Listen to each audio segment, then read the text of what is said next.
Nah, mungkin coworking space ini menjadi tren yang begitu menarik karena memang dia ngambil space-nya itu dalam skala besar.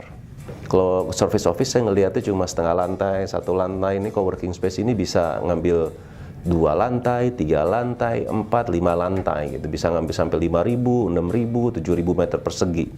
Dan mereka menawarkan suatu hal yang fleksibel dalam arti kata tenant pada saat mereka masuk untuk pindah kantor itu kan mereka biasa mengeluarkan fit out, capital expenditures.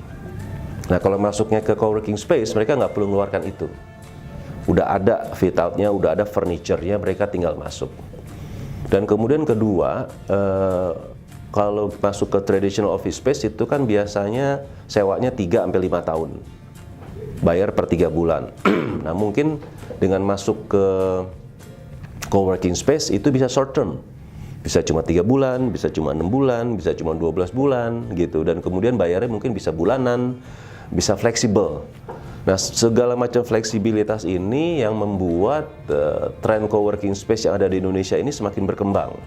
Dan itu memang udah terbukti di negara-negara seperti di UK, di Amerika, di Singapura, di Hong Kong. Makanya saat sekarang ini Indonesia market, Jakarta market terutama yang kebetulan kondisinya sedang oversupply sehingga banyak ruangan-ruangan kantor yang memang kesulitan untuk mendapatkan tenant dan okupansi rate-nya rendah, itu merupakan peluang buat si coworking space untuk masuk. Dan buat si landlord mungkin ya mendingan dikasih ke coworking space daripada kosong.